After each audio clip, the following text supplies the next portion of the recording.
연말 연시가 되면은 인사말 중에 복 많이 받으세요 이런 인사말 많이 합니다. 그 복이라는 거 나빠하는 사람 없고 안 좋아할 사람 없죠. 다 복 받고 싶은 인생입니다. 믿음을 갖고 살아가면서 복이 없다면 또 그것처럼 또 불쌍하고 또 비참한 인생은 없을 것입니다. 하나님은 어떤 분이시냐 하면 복의 근원입니다. 어디서부터 오는 복이냐? 하나님께로부터 오는 복, 그게 참된 복이다라는 겁니다. 정말 중요한 것은 우리가 갖고 있는 기독교 신앙의 분기점, 이게 옳고 틀리냐의 그 분기점에는 내가 복을 무엇으로 생각하고 있느냐, 내가 생각하고 있는 복의 개념이 뭐냐, 이게 굉장히 중요한 것입니다. 이 복의 개념을 잘 잡고 있는 사람이 신앙생활 하면서도 바른 길로 가게 돼 있고, 복의 개념을 잘 못 잡으면 신앙생활을 한다고 하면서도 틀리고 엉뚱한 길로 가게 돼 있더라는 것입니다. 여러분 한번 생각해 보십시오. 어떤 사람이 복 받았다, 하나님 안에서 복 받았다. 자, 그럼 그 사람에 대해서 어떤 모양을 그리십니까? 퍼뜩 한번 생각해 보십시오. 복 받은 사람. 떠오르는 영상이 어떤 겁니까?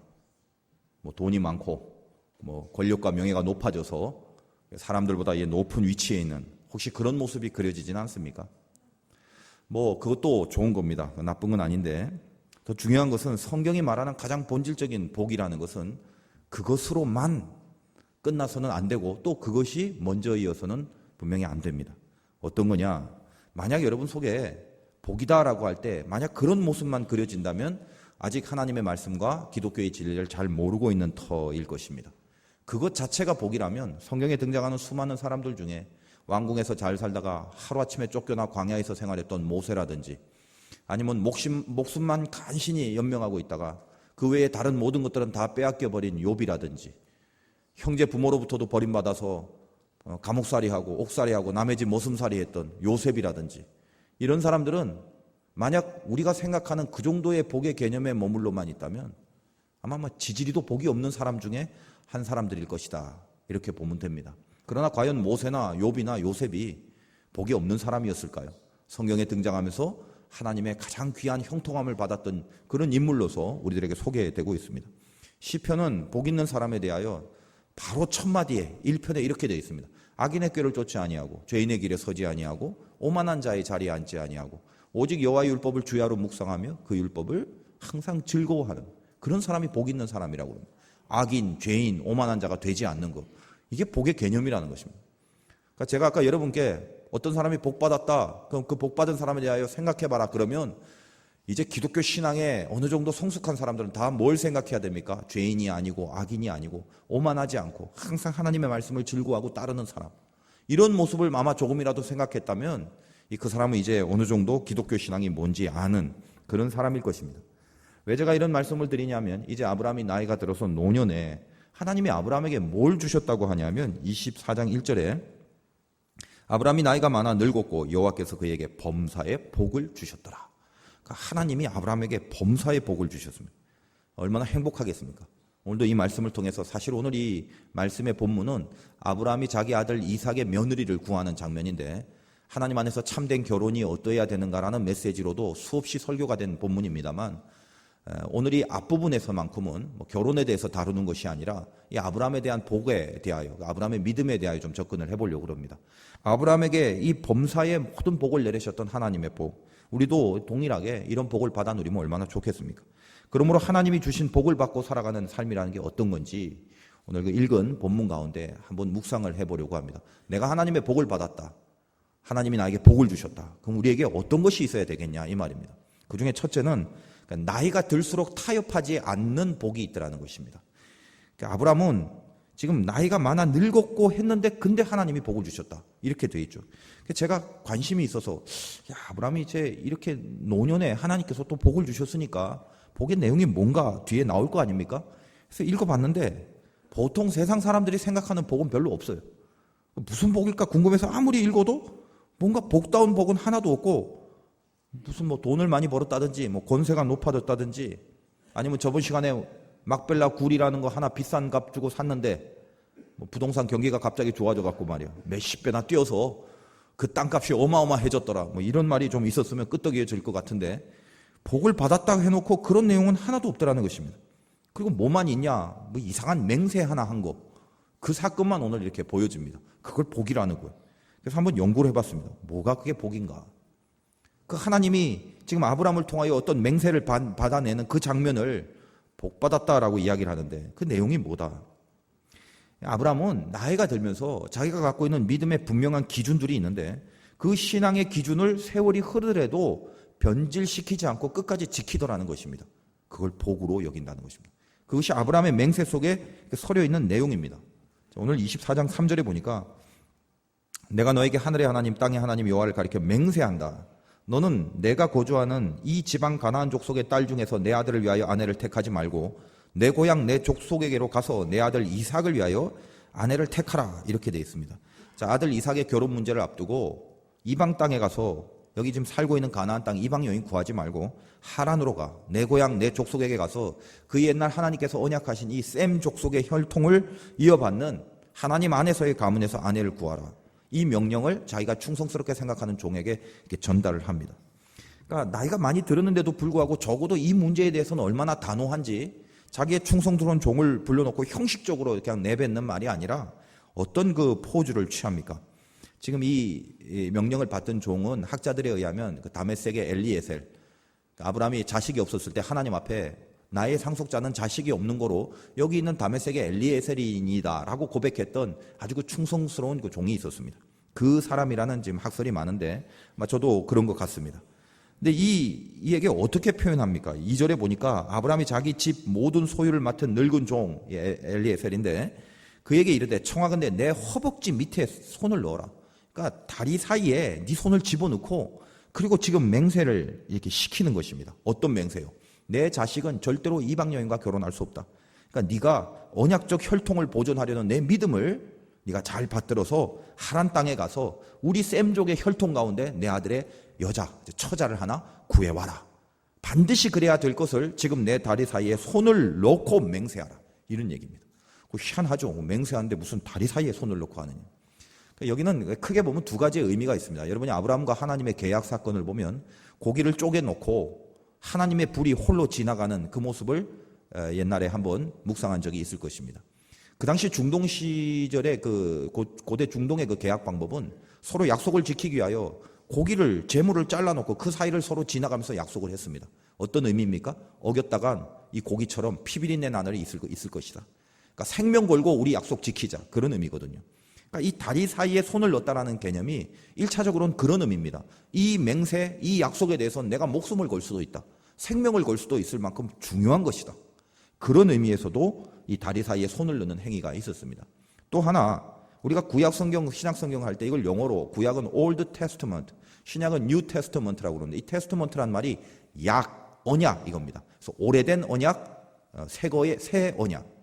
그러니까 이 Testament란 뜻 자체가 언약인데 이 언약이라는 말의 어원이 그 testicle, 그러니까 남자의 생식기, 고환을 의미하는 단어가 있습니다.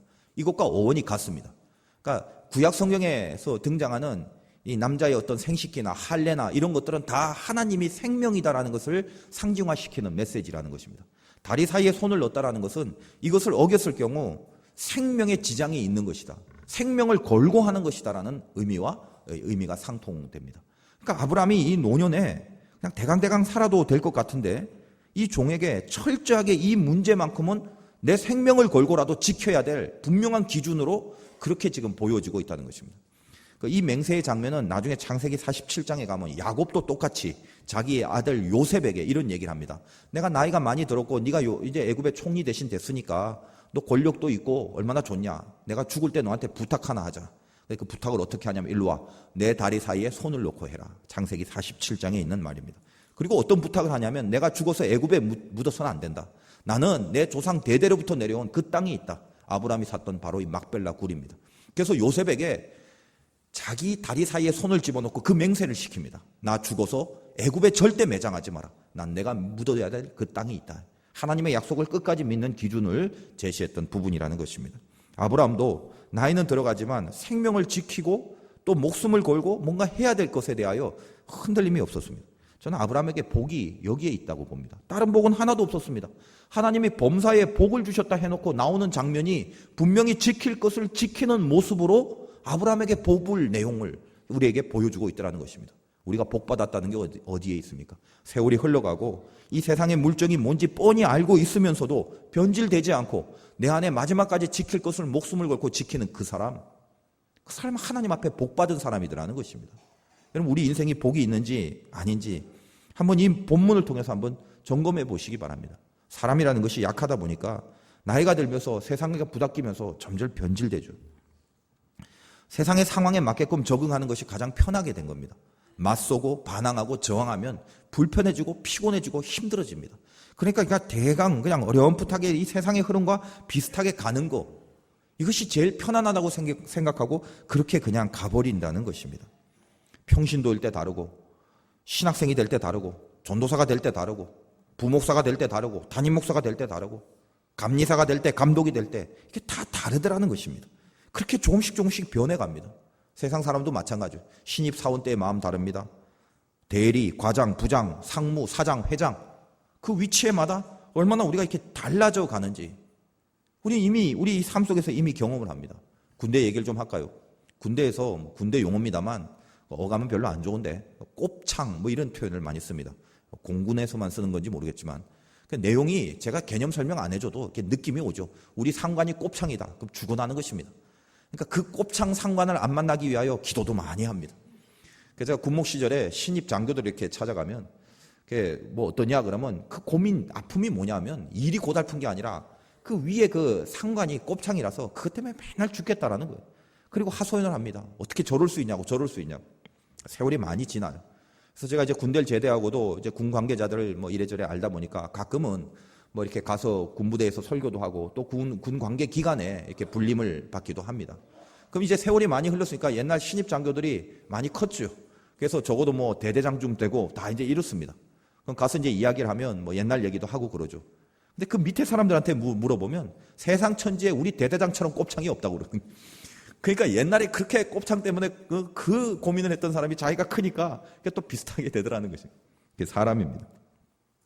왜 변질이 될까? 왜 바뀔까? 신앙 안에서 생각해 본다면 크게는 두 가지 이유밖에 없습니다. 첫째는 대부분의 다른 사람들도 변질되기 때문에 나도 독특하게 튀기가 싫습니다. 자기도 그냥 그렇게 편승해 버리는 것입니다. 그리고 둘째는 하나님의 심판을 믿지 않습니다. 하나님의 심판을 전혀 믿지 않습니다. 그러니까 내 멋대로 살고 내 멋대로 생각하고 내 판단을 주장하고 내 만족을 위해서만 살아갑니다. 그러니까 변질이 될 수밖에 없는 거죠. 심판이란 단어는 무서운 단어가 아닙니다. 안 믿고 불의하게 사는 사람에게는 형벌에 대한 내용이겠습니다만 믿음 가운데 바른 것을 지키려고 살아가는 자에게는 이 심판이라는 것은 하나님의 칭찬이며 하나님의 보상이고 하나님이 나를 평가해 주는 아름다운 기대입니다. 인생이라는 게 뭐가 있겠습니까? 12월 2012년 마지막 달 금방 지나갑니다. 여러분 이제 나이가 언젠지 내가 몇 살인지 이제 잘 카운트도 안 되죠. 또 어쨌든 한 해는 지나갔습니다. 얼마나 금방인지 몰라요. 인생이라는 게 그러다 보면 결국은 언젠가 이렇게 끝나버리는데 가만히 제가 생각해 보면 세상에 하나님의 심판이 없다면 이 인간처럼 비참하고 허무한 인생이 없더라는 것입니다. 지금은 다 살아서 눈을 깜빡깜빡하고 있습니다만 언젠가 불현듯 전혀 예상하지도 못하고 예견하지도 않은 그때에 하나님께서 나를 불러가실 그날이 우리 모두에게 있더라는 것입니다. 여러분 죽을 사자는 한자로 분석을 해보면 저녁에다가 저녁 석자에다가 비수, 칼 비수 그 두 가지가 결합된 것입니다. 밤에 찾아오는 비수와 같다라는 것입니다. 죽음이 뭔지 아십니까? 며칠 뒤에 죽어 예견된 거 없습니다. 밤에 날아오는 비수를 누가 막을 수 있겠습니까? 갑자기 가는 겁니다. 그게 죽을 사자입니다. 우리 모두가 지금은 이렇게 활발하지만 하나님이 불러가시면 뻣뻣하게 굳어버려서 가족과 같이 식사를 할 수도 없고 좋아하고 사랑하는 사람들과 같이 이야기를 할 수도 없고 그저 이 엄동설한이라도 우리가 하나님의 부르시는 그날이 있다면 저 딱딱하고 차가운 저 흙 먼지 밑에 내가 묻혀질 수밖에 없는 내 자리는 더 이상 여기가 아니라 그 땅속이 될 수밖에 없는 그런 인생입니다. 인간이라는 게 아무것도 아닙니다.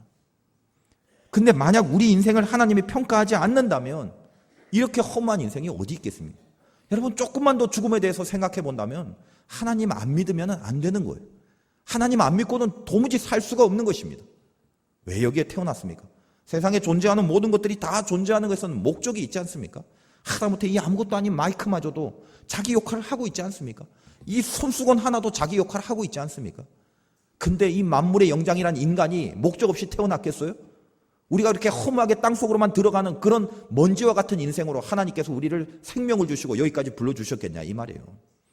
목적이 없다는 건 말도 안 되는 것입니다. 우리 모두가 살아있는 동안 우리는 이 땅에 존재하는 목표가 있습니다. 목적이 있단 말이에요. 의미가 있단 말이에요. 그 의미의 마지막 결정판이 무엇입니까? 하나님께서 부르시는 그날 내 인생을 하나님이 평가하고 다스리시고 칭찬하시고 보상하시는 것입니다. 그걸 믿고 있기 때문에 이 땅에 살아가면서 우리는 세상과는 다른 방법으로 살 수 있게 되는 거죠. 하나님의 심판을 믿으니까 드디어 인생을 살아가는 방법이 달라집니다. 세상 사람들과 같으면 안 된다는 걸 알게 되는 거예요. 희생이라는 게 가능해지는 거예요. 손해보는 게 억울하지 않게 되는 거예요. 세상에서는 손해를 보면 바보라고 하고 손가락질합니다. 우리가 보는 손해는 바보라서 몰라서가 아니라 하나님 안에서 참아내고 손해를 감수하는 것입니다. 내 이익을 위하여 내 계산기를 두드리는 것이 아닙니다. 내 계산의 혈안이 되어 살아가지 않는다는 것입니다. 신자로 살아간다는 것은 사는 방법이 다릅니다. 누가 오리를 가자면 십리를 가고 속옷 달라는데 겉옷 줘야 되고 세상에 그런 인생이 어디 있습니까? 세상의 계산법엔 그런 게 없다고요. 근데 우리는 뭘 믿어요? 하나님의 평가, 하나님의 계산법을 믿고 갑니다. 나를 하나님이 어떻게 계산하시는가 이걸 알고 있기 때문에 그 계산법에 맞는 인생을 사니까 세상의 계산법을 넘어설 수 있는 거 아니겠습니까? 저는 참된 신자들의 모습을 거기서 발견합니다. 세상의 계산법을 넘어서 살아가는 사람.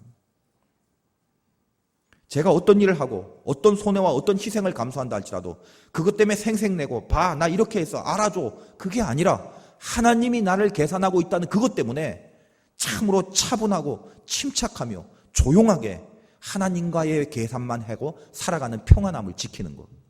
신자의 행복이라는 거예요. 하나님은 공평하신 하나님이라고. 여러분 공평과 평등이란 단어를 분명히 구분을 해야 됩니다. 우리 성경은 킹 제임스 버전이라는 영어 성경을 보면 거기에 쓰여진 단어가 78만 8,258개의 단어로 성경이 쓰여져 있습니다. 그 수많은 단어들 중에 하나님을 단 한 번이라도 평등하신 하나님이라고 설명한 부분은 한 번도 없습니다. 전부 다 공평하신 하나님입니다. 평등과 공평이 무엇입니까? 평등은 누구라도 똑같은 대우를 한다는 것입니다. 하나님 절대 평등하지 않습니다. 어떻게 전 인생을 십자가의 삶을 살며 모든 것을 버리고 복음의 사역을 뛰었던 사도 바울의 인생과 일개 우리들의 인생이 어떻게 똑같이 대우를 받겠습니까? 하나님은 평등하신 하나님이 아닙니다. 공평하신 하나님입니다. 뿌린 만큼 거두게 하시는 것이며 행한 만큼 갚아주시는 것이며 어떻게 살았는가에 대한 보상을 해주시는 분이 하나님입니다. 저는 이 하나님을 믿습니다. 이 하나님의 심판과 평가를 믿기 때문에 드디어 인생을 살아가는 방법을 알겠더라고요. 어떤 것이 맞는 법인가를 이제 비로소 알겠더라는 것입니다. 세상에서 살아가는 게 틀렸다는 걸 드디어 인정하게 되더라는 것입니다. 이게 신자의 삶입니다. 여러분이 정말로 믿음이 있다면 공평하신 하나님이 얼마나 귀한가를 아셔야 됩니다.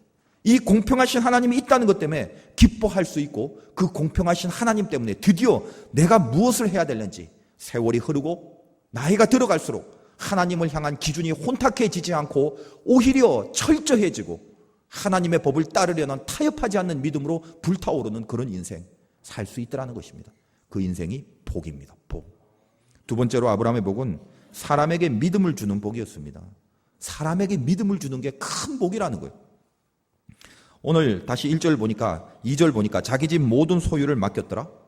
얼마나 충성됐으면 믿을만 했으면 자기 집의 모든 소유를 맡겼습니까? 여기 종이라는 뜻이 우리가 생각하는 종이 아니라 히브리 원문에 의하면 자켄이라는 단어를 쓰는데 장로라는 뜻입니다.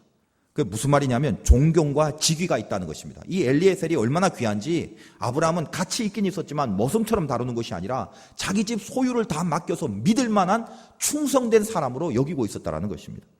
그러니까 이 엘리에셀이 이미 60년 전에 이 사건으로부터 60년 전에 아브라함이 내 상속자라고 얘기할 만큼 얼마나 진실된 사람인지 이제 말년에 대하여 아브라함이 자기 말년에 이삭의 결혼 문제를 앞두고 이 충성스러운 엘리에셀을 불러서 내가 지금 진리와 믿음의 기준을 지키려고 하니 너도 내 뜻을 따라 내 다리 사이에 손을 놓고 내가 하나님 앞에 지키려는 이 기준을 분명히 지키는 것에 네가 대리인이 되어다오.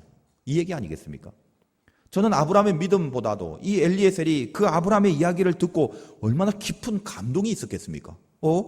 내가 옛날부터 알았지만 이 사람 지금 대단한 사람이에요. 이 사람 진짜구나.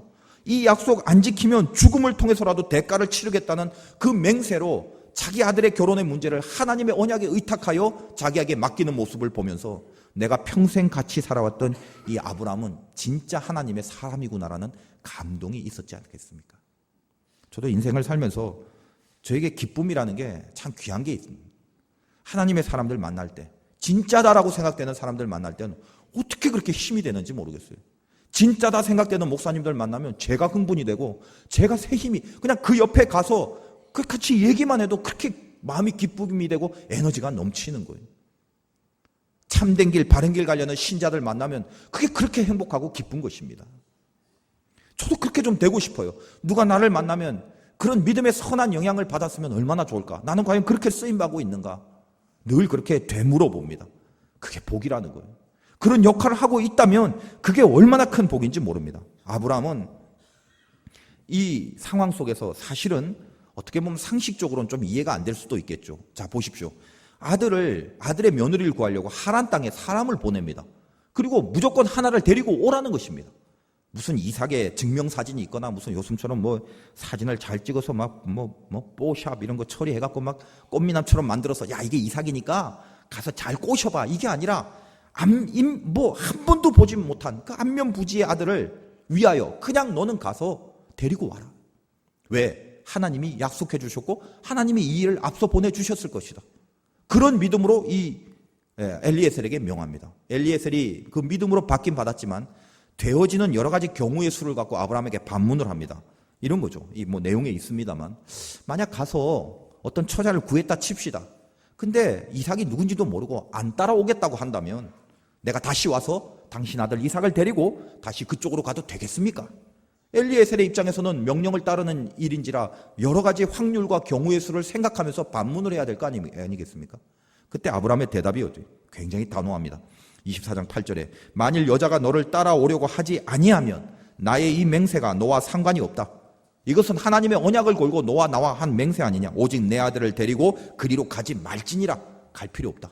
하나님께서 언약하신 그대로만 하면 된다. 그 단호함을 보고 이 엘리에셀의 마음에 또 얼마나 큰 감동이 있었을까요? 비록 좀 이상한 역할, 과연 이게 될까라는 그런 의구심이 있었겠습니다만 그것을 향한 하나님의 이 언약을 믿는 아브라함의 이 불타는 믿음의 기준을 보고 얼마나 그 밑에서 깊은 감동이 있었겠습니까? 그래서 엘리에셀도 드디어 24장 9절에 그 종이 이에 그의 주인 아브라함의 허벅지 아래 손을 놓고 이 일에 대하여 그에게 맹세하였다. 드디어 이 아브라함의 맹세에 동의하고 동참하게 되는 것입니다. 정말 믿음이 있다면 세월이 흘러가고 나이가 들어갈수록 이 세상과 타협하여 대강 살아가는 것보다는 힘들더라도 하나님의 평가를 믿고 죄나 불의와 타협하지 않고 살아가는 것. 그래서 누가 보더라도 진짜 하나님의 사람이야. 그렇게 하나님의 사람으로 믿게끔 하는 인생, 그게 얼마나 큰 복이라는 거. 그래서 오늘 엘리에셀은 이 과정 가운데 아브라함을 향하여 얼마나 큰 감동과 감격이 있었겠습니까? 평생 모신 주인 진짜 잘 모셨구나. 얼마나 뿌듯하고 힘이 됐겠습니까? 또 하나 제가 생각할 때는 이삭입니다. 지금 이삭이 결혼할 연령이 됐는데 애도 아니고 자기 미래에 대하여 어떻게 진행되고 있는가 이거 몰랐겠습니까? 아버지를 바라보는 것입니다. 아버지가 늙으막하여 그냥 대강 그냥 근처에 살고 있는 아름다운 규수나 좋은 집 하나 고르면 되는데 대강 살면 되는데 가만히 보니까 이 문제에 대하여 뭔가 저토록 철저한 모습을 아들 이삭은 분명히 봤을 것입니다. 내 문제에 대하여 아버지가 절대로 대강하지 않는구나. 철저하구나. 이삭의 마음속에 어떤 마음이 있었을까요? 진짜 아브라함은 내 아버지일 뿐만 아니라 하나님의 사람이다. 여러분 자녀들 키우시죠? 자녀들이 여러분 시험합니다. 엄마 내일 시험인데 오늘 나 예배 안 드리고 도서관에서 공부할게. 그런 얘기를 들으면 얼마나 명분이 좋습니까? 공부한다는데. 이 녀석 진작 공부를 좀 해두지. 다음부터 그러지 마라. 이번만 그래라. 옛다 점심 갑시다. 이 아이는 그걸 받아 돌아서면서 무슨 생각을 하냐면 우리 엄마도 가짜구나. 저희 딸도 제가 농담을 많이 해요. 근데 결정적인 부분에는 항상 이 녀석이 성경책 갖고 와서 아빠 손을 여기 얹고 얘기하래요. 그러면 거짓말 못하는 줄 뻔히 알아요. 저 그래도 걔한테 거짓말 할 수 있겠죠. 그러나 절대 안 합니다. 그리고 못합니다. 왜요? 적어도 얘는 우리 아빠는 하나님 말씀 두려워하는구나. 그건 옛날 어릴 때부터 아는 거예요. 저는 이것을 교육이라고 생각합니다. 여러분, 부모가 자녀에게 남겨줄 거 재산이 아닌 줄 아시죠? 재산 많이 남겨준 부모, 그 집안을 싸움 천지로 만들려면 재산 많이 남겨주면 됩니다. 자녀들이 재산 많이 남겨줬다고 부모에게 절대 감사하지 않습니다. 많이 남겨줬다면 당연하다고만 생각합니다. 영원히 가슴속에 남을 부모의 상이 무엇인가? 자녀의 가슴에 남는 것은 부모의 인격이고 부모의 진정성입니다. 그게 영원히 남는 것입니다. 우리 아빠가 진짜 목사네, 우리 엄마가 진짜 권사네, 우리 부모가 진짜 하나님 믿는 예수쟁이네. 누가 안다고요? 우리 자녀들이 알고 있습니다.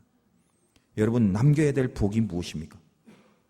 정말 귀한 복이 무엇입니까? 사람으로 하여금 믿음을 주는 복. 그것이 귀한 복이더라는 것입니다. 여러분, 혹시 이 중에 결혼할 형제 자매들 있죠? 특별히 자매들 믿음의 형제 구한다고 그렇게 이야기합니다. 근데 가만 보면 믿음의 형제를 구한다고 말만 하지 아무리 봐도 믿음의 형제를 구하는 것 같지가 않아요. 결국 선택을 해보면 그렇습니다. 여러분, 정말 믿음의 형제를 구한다면 시험을 한번 해보십시오. 신실하냐 신실하지 않냐. 눈이 오는 날, 야 오늘 분위기도 좋은데 무슨 형제님 가서 우리 오늘 같은 날은 우리 술집에서 술 한잔 합시다. 넙죽 따라와서 냉큼 받아 마시는 그 사람 마음속에서 아웃시키면 됩니다. 여러분, 마음속에 정말 뭐가 진짜인지, 나를 통하여 정말 믿음의 사람을 만들 수 있는 그런 어떤 기대들이 있는지, 특별히 신앙의 경륜이 오래되고 나이가 계속 들어가면서 신앙의 고참 선배들, 이제 난 다 살았는데 할 거 다 했는데 천만에요. 저는 오래되신 분이 정말 이 어린 사람들이 할 수 없는 정말 중요한 역할이 있다고 생각합니다. 너무나도 귀한 역할. 뭐요? 누가 보더라도 나도 저렇게 늙어가야지, 나도 저런 사람이 돼야지, 나도 저런 모습이 돼야지, 저분을 보면 내가 하나님 믿는 거에 너무 잘한 것 같아. 저분은 평생 봤을 때 갈수록 죄나 불의와 타협하지 않는구나. 이상하게 갈수록 거룩해지는구나. 자꾸만 너그러워지고 용서가 많고 사랑이 가득하고 덮어줄 줄 알고 희생하는 분이구나. 그래서 교회에 저분과 같이 있으면 늘 평화롭고 분쟁이 없고 온유함이 있고 사랑이 넘치고. 여러분, 신앙의 경륜이 깊을수록 많은 후진들에게 그런 믿음을 줄 수 있는 축복의 사람이 되는 거, 이게 얼마나 귀한 것입니까? 바라만 보면 나도 그 사람처럼 되고 싶다는 거예요. 여러분, 호주머니 얼마가 있냐가 복이 아니라 나를 믿는 사람이 있구나라는 거, 여러분 이 복을 받아 누리시기 바라요. 세 번째로, 마지막으로 앞서 보내시는 복이 있습니다. 아브라함에게 주신 복 중에 참 귀한 건데, 엘리에셀은 아브라함이 도모하는 이 일에 대하여 참 밑도 끝도 없는 처자를 어디서 구합니까? 쉬운 일이 아니겠죠. 그러나 아브라함이 24장 7절에 이렇게 얘기합니다. 하늘의 하나님 여호와께서 나를 내 아버지 집과 내 고향 땅에서 떠나게 하시고 내게 말씀하시며 내게 맹세하여 이르기를 이 땅을 내 씨에게 주리라 하셨으니 그가 그 사자를 너보다 앞서 보내실지라. 이 일이 좀 신비하고 희한한 일 같아도 걱정하지 마. 너는 대리인이야. 하나님이 먼저 그 사자를 앞서 보내서 그 약속하신 것을 지금 다 이루어 놓고 있으니까 너는 가서 하나님의 약속 주워오기만 하면 돼. 지금 그 내용이라는 것입니다. 저는 우리 예수 믿는 사람들에게 가장 신비한 복이 이거와 같아요. 하나님이 앞서 보내주시는 복. 신자의 복 중에 제일 귀한 것 같습니다. 그런데 아무거나 무조건 하나님이 앞서 보내주시진 않습니다. 아브라함을 분석해 보니까 세 가지인데, 첫째는 바른 것인가, 분명해야 됩니다. 내가 지금 도모하는 그 일이 바른 것인가. 그리고 둘째는 말씀을 붙잡았는가. 내 생각과 경험과 감정이 아니라 하나님의 말씀을 붙잡고 있는가. 그리고 믿음으로 기도했는가. 적어도 이 세 가지만 확보가 되면 비록 엉뚱한 길, 틀린 길이라 할지라도 그렇다면 하나님이 앞서가서 돌아가게 하시고, 가야 되는데 막혔다면 하나님이 앞에 가서 뚫려지게 하여 주시고, 내가 당면한 일, 그게 고난과 환난일지라도, 혹은 전혀 모르는 낯선 곳에 그렇게 내동댕이 쳐서 사망의 음침한 골짜기와 같은 느낌이 있는 그곳일지라도 두려워할 일이 없습니다. 왜냐하면 하나님이 앞서 나가셨기 때문에 그렇습니다. 여러분이 신자라면 벌어질 상황에 대하여 주저하지 마십시오. 내년에 또 어떤 일이 벌어질까? 지금 한 치 앞도 내다볼 수 없는데 이제 한 달이 저물면 새해인데 나에게 또 어떤 새로운 일들이 있을까? 불안하십니까? 두려워하십니까? 여러분이 바르게 생각하고 말씀을 붙잡고 믿음 가운데 그 문제에 대하여 기도를 했다면 여러분에게 당면할 모든 상황을 주저함하지 마십시오. 두려워하지 마십시오. 왜? 하나님이 앞서 보내주시기 때문에 그렇습니다. 제가 신학교 다닐 때 군목 시험을 쳤습니다. 현실적으로 감리교의 목사가 되는 게 사실은 제일 제도적으로 힘듭니다. 특히 제가 안수받을 때는 더더군다나 더 그랬습니다. 어떤 데는 어떤 교단은, 장로교는 워낙 교단이 많다 보니까 무슨 몇 개월 만에 목사 되고 그런 아주 난잡한 것들이 굉장히 많아요. 근데 감리교는 장점이 뭐냐면 딱 교단이 하나고 이 시스템이 철저해서 목사 되기가 굉장히 힘듭니다. 이 체계가. 근데 이 군목 제도는 이 목사 안수를 이렇게 잘 받을 수 있는 참 귀한 그 제도였습니다. 그 시험이 없었다면, 물론 이제 주님의 도우심이 있었으면 하나님의 종이 될 수도 있었겠습니다만, 제 그때의 상황으로 현실적으로는 제 문제를 저 혼자 다 해결해야 될 그런 상황이었기 때문에 이 목사 안수를 받을 만한 코스를 제대로 밟거나 그 일을 이렇게 감당할 만한 형편과 처지가 못 됐습니다. 그래서 저는 현실적으로 이 군목이 된 것이 얼마나 귀한 그 하나님께서 주신 기회인지 늘 생각할 때마다 그런 걸 느낍니다. 제가 군목 시험을 치게 된 그 앞부분의 과정을 잠깐 말씀을 드릴게요. 어느 날 서울에서 이렇게 법대를 다니는 제 친구가 있었는데, 남자들은 그 나이에 군대 문제에 대해서 고민합니다. 근데 이 친구가 한번 자기 법전을 들치더니 저한테, 야, 여기 귀한 아주 참 그 특별한 제도가 있다. 보통 사관학교를 졸업하면 소위로 인간을 하고, 또 일반 대학 다닐 때는 ROTC를 하면 소위로 인간을 합니다. 근데 한 방에 중위, 대위, 중위 이상의 계급으로 임관할 수 있는 코스가 있다는 거예요. 그게 우리나라에 3가지가 있대요. 그게 뭐다? 첫째는 사법시험을 패스해서 군 법무관이 되거나, 둘째는 의사가 돼서 군의관이 되거나, 세 번째는 군종장교 시험을 쳐서 군종장교가 되거나, 이 3가지 중에 하나라는 거예요. 그리고 그게 신학대학에 그런 시험이 있다는 걸 내가 이 친구를 통해서 들었어요. 나중에 알고 보니까 신학교 다니는 애들은 다 알고 있더라고요. 근데 저는 이런 걸, 제가 기독교적인 배경이 없다 보니까 전혀 이런 정보가 없었죠. 그래서 그때 처음, 너무 좋은 거구나. 이거 됐으면 참 좋겠는데. 그냥 막연하게 좋다고만 생각했어요. 근데 이거는 아무나 칠 수 없다라고 생각했기 때문에 나하고는 거리가 없는 걸로 생각했습니다. 어느 날 학교 게시판에 이 군목 시험에 대한 공고가 붙었는데, 그때 그걸 읽어도 저는 저하고 상관이 없는 줄만 알았어요. 그런데도 마음속에서는, 이게 됐으면 참 좋겠다. 군대 문제도 장교로 가고, 또 이렇게 저같이 좀 힘든 사람은 목사가 될 수 있는 길도 이렇게 엘리트 코스로 잘 열릴 수 있고, 참 이게 됐으면 좋겠는데, 그냥 이런 막연한 생각만 하고 있었습니다. 시험 치는 바로 전날, 저는 시험 치러 갈 생각을 안 했어요. 근데 전날 이 친구 하숙집에서 신세를 지고 있는데, 그날따라 어떤 재경 동창들이 좀 모였는데, 그 당시 서울대 국제경영학과, 무역학과가 국제경영학과로 바뀐 80년대 중반이었습니다. 그때 거기 다니는 제 그 고등학교 동창 하나가 막 운동권에서 열심히 시위를 했던 친구예요. 그 당시에는 5060 때는 우리나라가 너무나 시끄럽지 않았습니까? 근데 그날따라 동창들이 몇 명 왔고, 그날 밤에 잠도 못 자고 그냥 밤새 그런 시국에 대한 막 얘기를 하면서 여러 가지 토론을 했습니다. 그러다 새벽녘에 다 잠들었는데, 그 조그만 하숙방에 여러 명이 다닥다닥 붙어 있으니 도무지 잘 수가 없죠. 그냥 저 혼자 아침에 이렇게 새벽에 잠도 잔둥둥 만둥해서 일찍 일어나 어디 누울 데가 없으니까 이 친구 책상 위에 이렇게 앉았습니다. 그럼 마음속에 무슨 생각이 나요? 오늘 그 군목 시험인데 시험이나 그냥 볼까? 봐도 안 될 건데 뭘 보는 건도 모르겠는데. 그리고 그 안에 보니까 이론도 보고 실기 면접 이런 게 다 있더라는 거예요. 설교도 해야 된다고 어디서 주워 들은 말이 있어요. 그래서 문득 그냥 아쉬운 마음에 친구 책상을 이렇게 열었는데 거기에 다른 거 하나도 없고 원고지가 이렇게 한 묶음 있는 거예요. 그 너무 신기하죠. 그 원고지를 내고 여기다 설교문을 작성하니까 내가 한번 써야겠다. 그래서 볼펜으로, 보통 이렇게 연습장에 좀 쓰고 이렇게 옮기면서 지우고 이러고도 하는데 시간도 없고 그냥 볼펜으로, 자, 기독교는 사랑, 군대는 힘 아니야. 그래서 제목이 지금도 생각나요. 사랑의 힘. 이게 제목이에요. 그래서 볼펜으로 사랑의 힘 하고 그냥 쫙 설교를 적어 내려갔어요. 만약 원고지가 거기에 없었다면, 그리고 잠잘 수 있는 상황이 됐다면 저는 당일날 일찍 일어나지도 않았을 것이며, 또 원고지가 없었다면 쓸 수도 없었으니까 막 시험을 못 쳤겠죠. 그리고 그 당시에는 이제 학교마다 돌아가면서 시험을 보는데 총신대학이라는 곳에서 쳤습니다. 제가 그 원고지 하나를 들고 그 설교문을 하나 작성해서 아침에 일찍 총신대를 갔어요. 가보니까 세상에 청바지에 잠바만 입고 온 사람 저밖에 없더라는 거예요. 다 양복을 입고 왔어요. 그냥 양복을 입고 오는 줄 알았으면 저는 그때 양복 한 벌도 없었습니다. 그래서 어디서 빌려서라도 입고 왔을 것인데 양복을 입고 가야 된다는 걸 몰랐어요. 그때 동기가 한 명이 있어서 일단 물었어요. 왜 양복을 입고 있느냐?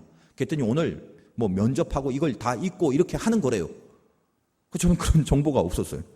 그리고 뭘 옆에 두꺼운 걸 갖고 있어요, 이 친구가. 그게 뭐냐 그랬더니 그 설교문하고 이것을 따로 복사를 해서 심사위원들에 하나 제출을 하고 그걸 무슨 평가받아야 된다는 거예요.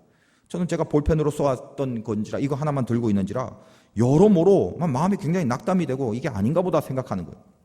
그래서 무슨 생각을 했냐면 속으로 포기를 했습니다. 그래, 어차피 내가 뭐 이거 시험 생각도 안 했는데 괜히 미련이 있어서 여기까지 왔고 아침에 그냥 잘 수가 없어서 그냥 이렇게 온 건데 아닌가 보다.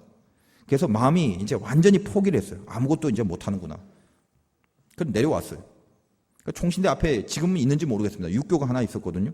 지금도 그 광경이 막 생생합니다. 오래된 얘기인데도. 그래서 있는데 참 창피한 거예요. 뭐 주변에는 양복을 입은 신학생들이 자꾸 왔다 갔다 하고 저 혼자 청바지에 뭐 이걸 하나 들고 있으니까 이게 몰골이 초라하고 그리고 시험도 안 치고 이제 가야 되니까 버스는 안 오고 아무거나 버스를 타고 빨리 가야 되는데 그러고 있는데 마침 육교 건너서 저 반대쪽에 택시가 하나 서더니 빵빵거리면서 저를 보고 있는 거예요. 제 속으로 갈등을 했습니다. 총신대까지 기본 요금밖에 일단 안 나오고 그땐 택시비도 굉장히 귀했거든요. 그 내기도 싫었다고요. 근데 그것보다는 제가 이 택시를 꼭 타야겠다. 왜냐면 창피하고 부끄러워서 그냥 거기 있는 게 굉장히 어색한 거예요. 그래서 육교를 건너서 내려왔습니다. 계단을 내려서 택시를 타려고요. 빵빵했으니까. 근데 이놈의 택시가 계단을 다 내려오는데 지 혼자 뿡 떠나버리는 거예요. 얼마나 화가 나는지 계단 다 내려와서 이게 무슨 경우가 있나 하고 뒤를 쳐다봤는데 그 건너편 거기에 조그만 그 이른 아침에 일찍이 그 무슨 인쇄 복사집 가게가 하나 문이 열려 있는 거예요. 그래서 제가 문을 빼꼼 열고 복사돼요? 그랬어요. 된대요. 그래서 제가 그 원고지를 들고 거기다 복사를 했어요. 복사를 하고 그걸 갖고 야 이거 복사가 됐으니까 시험 다시 치자. 다시 육교를 건너서 시험장에 가서 시험을 쳤습니다. 만약 그때 택시가 빵빵거리지 않았으면 저는 육교를 건너지 않았을 것이고 그 택시를 타고 갔다면 못 갔을 건데 먼저 떠나버리는 바람에 저는 복사기 가게를 본 것이고 그리고 거기서 복사를 한 것이고 뒤에 얘기 재밌는 거 많은데 시간 관계상 생략. 결론 저는 합격을 했습니다. 말도 안 되는 합격을 해버렸습니다. 그것이 제가 목회자가는 제는 진로에 결정적인 역할을 사실은 한 것입니다. 이 숱한 과정을 돌아보니까 그 친구 집에 법전, 그 하숙집에 친구들이 날라와서 잠 못 자게 한 거, 원고지, 그냥 가버린 택시, 복사집, 우연이라고 하기에는 너무나 치밀한 하나님의 앞서가심이었습니다. 저는 돌아볼 때마다 감사함이 있습니다. 수없이 체험합니다. 너무나 복에 겨운 체험입니다. 이 복이 있는데 뭐에 그렇게 욕심이 생기겠습니까? 하나님이 앞서가시는 경험이 있는데 그 체험이 너무나 신비하고 감사한데 우리가 집중해야 될 것은 무엇입니까? 바른 것인가? 말씀을 붙들었는가? 믿음으로 기도했는가? 그리고 하나님이 원하시는 그 집중할 것에 집중하기만 하면 하나님께서 그 천사를 앞서 보내시는 섭리로 우리의 인생을 관리하실 것입니다. 이 복을 받아 누리시는 저와 여러분 되시기를 주님의 이름으로 축원드립니다.